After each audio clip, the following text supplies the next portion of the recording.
OFW guys, ganyan. Kahit nani ka, pag all around ka, kailangan maghugas ka rin ng mga plato. Ganyan. Ang kagandahan ko dito sa Russia, meron silang dishwasher. Dishwasher, ilalagay, para po siyang washing machine. Pero dito, ilalagay mga hugasan, ma-sterilize yung mga gamit.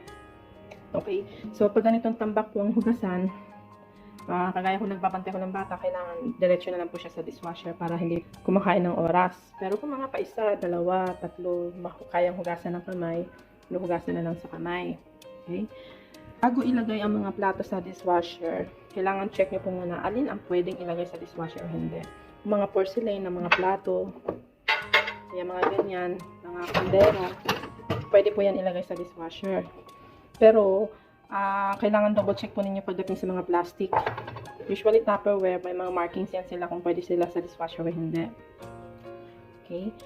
Tapos, sa mga naging amo ko, paggamit ng bata, ganito, mangkok ng bata, tasa ng bata, hindi po yan nilalagay sa dishwasher dahil may tendency siya na matunaw siya. Okay? Kagaya na to, plastic lang to, wala siyang markings na safe for dishwasher, so hand wash lang siya. Yan, yung mga plastic guys, pag may mark siya as safe for dishwasher, pwede rin po siya guys. Mga ganito, usually ito ang laman nito is cotton candy. Hindi namin yan tinatapon dahil pwede pa yung magamit in the future. So, lagay natin sa dishwasher para ma-sterilize din siya. Yan. So, umpisahan po natin. Maghuhugas sa mga plato, mga cups. Tingnan nyo guys, importante yung loob. Kung may mga marka-marka yan siya, kailangan linisan mo na siya sa loob. Yan. Hanggang sa mawala yung mga marka-marka niya. Okay?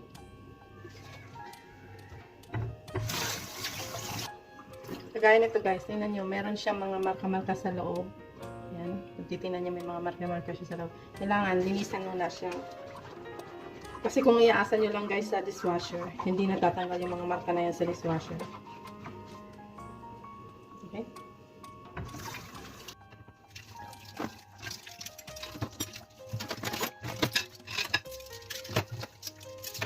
Ay, makakawin na ito.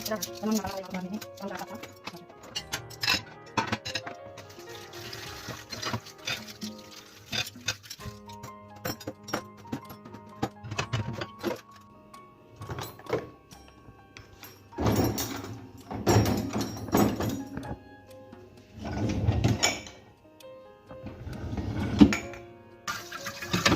Pagdating sa mga plato guys, kailangan tanggalin muna natin pag may mga mumusyo dyan. Pag may mga naiwan mga pagkain, kailangan tanggalin muna natin. Itapon. Bago mo ilagay sa dishwasher.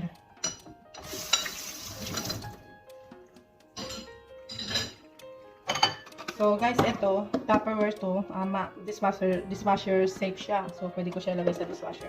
Same dito sa kanya.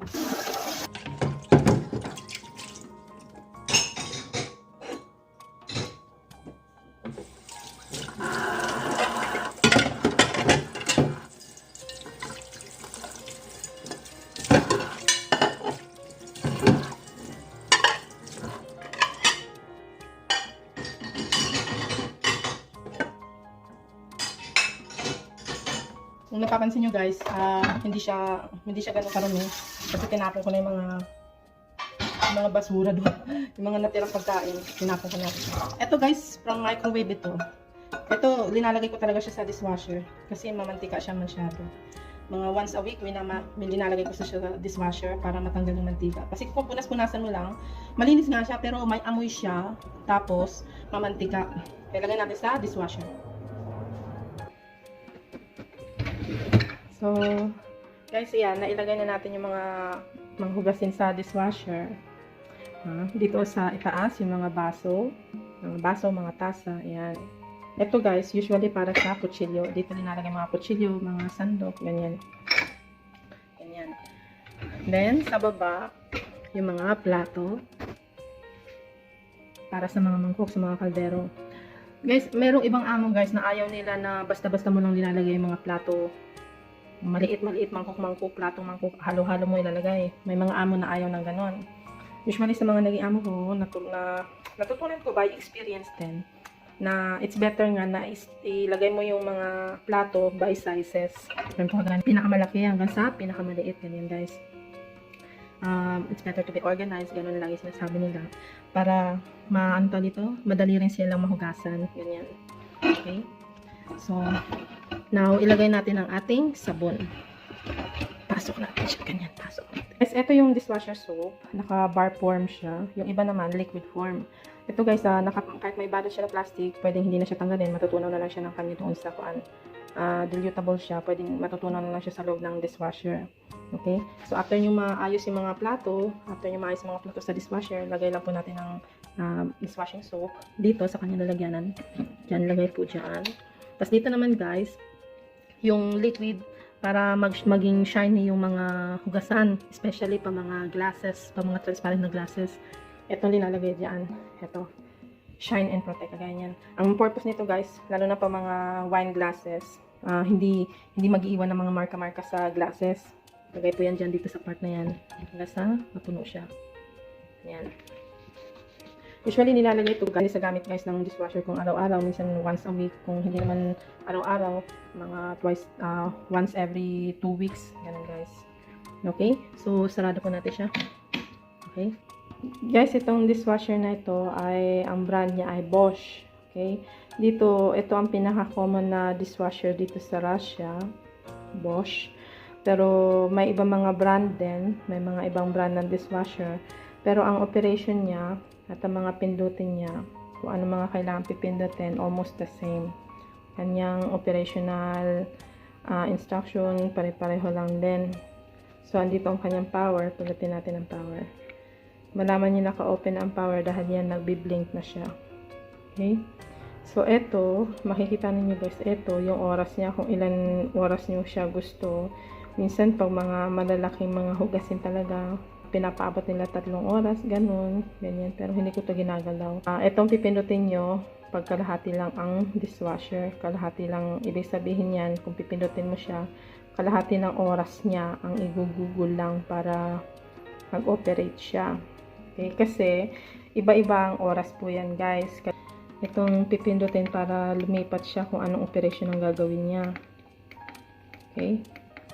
So, ngayon, nandito siya sa mga kaldero. Ito guys, umaabot to ng 3 oras. Pag mga kaldero, inaabot talaga ng 3 oras yan. Ngayon, kunwari, kung isang kaldero lang naman dyan, tapos gusto lang nila sterilize, pipindutin nila itong half na button na ito. It means, ang 3 oras maging 1.5 oras lang. Yan. Oto, yan, halo-halo na hugasin. May kawali, may kaldero, may plato, ganon. Inaabot yan guys ng mga 2.5 hours. Tapos ang eco, same lang din eco. 50 degrees siya to sterilize. Tapos inaabot yan siya ng mga 2 hours din. Okay? Then, ito ang pinakamaiksi.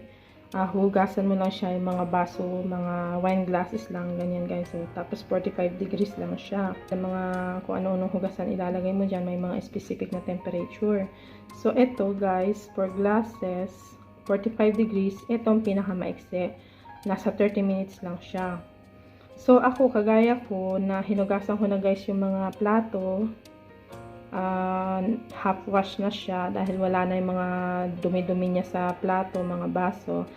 Para makasave ng energy, linalagay ko siya for 30 minutes, 45 degrees. So, magra-run lang ang dishwasher for 30 minutes.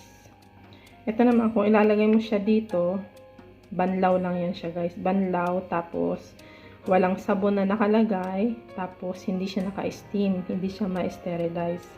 Ito, maabot lang ito ng mga 15 minutes. Tapos paglabas, pagbubuksan mo pa yung dishwasher, basang-basa pa yung mga kuan, yung mga hugasan, basang-basa pa. Hindi kagaya ng mga naunang operation, kagaya nito. Paglabas guys ng plato, tuyong-tuyo na sila, ilalagay mo na lang sa lagayan ng plato. Ito, ang start niya, pipress mo siya, yan nakalagay dyan. Ang gamit nitong mga to guys, nagsisignal ito sila. Mo kunwari, in the middle of operation, tas binuksan mo yung dishwasher, magsisignal siya kung ano ang operation niya yung ginagawa ngayon. Ito means, ibig sabihin, inuhugasan niya yung mga plato ngayon. Okay, nasa gitna siya ng paghuhugas. Ito naman, nag-i-steam siya ngayon. Okay? So, ngayon, pag kunwari, tumigil naman tumigil ang dishwasher, tapos may red mark dito sa gripo, nakakonekta sa tubig yung dishwasher. Ito naman guys, ibig sabihin nito, kailangan, pag nagpula na siya, kailangan lagyan na siya ng salt.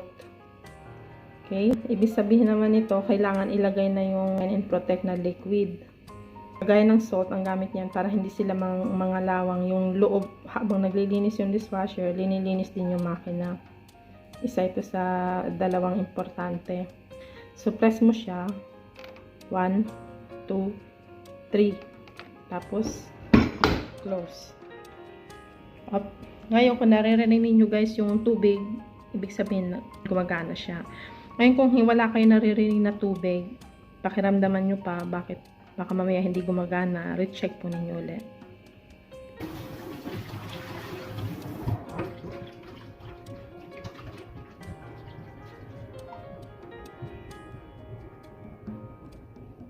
Guys, sa ibang bansa, ang mga hugasan, kailangan punasan po siya bago mo siya ilagay sa cabinet. Hindi ko kagaya sa Pilipinas na, di ba, minsan ilalagay lang po siya dyan sa tabi. Meron tayong lagayan ng plato, doon tutulo na lang siya, matutuyo na lang siya ng kanya. Sa ibang bansa, kailangan po wipe to dry siya.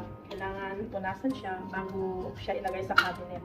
Nagpapasalamat lang ako sa Diyos na yung panahon na nag-OFW ako, may mga modern na siya, mga appliances na para mapadali ang trabaho. Di po ba? Minsan naisip ko, paano kaya yung iba, yung mga naunang OFW na ganun din kaya ang buhay nila, yung ibig sabihin, may mga modern appliances din kaya natutulong sa kanila sa mga trabaho nila.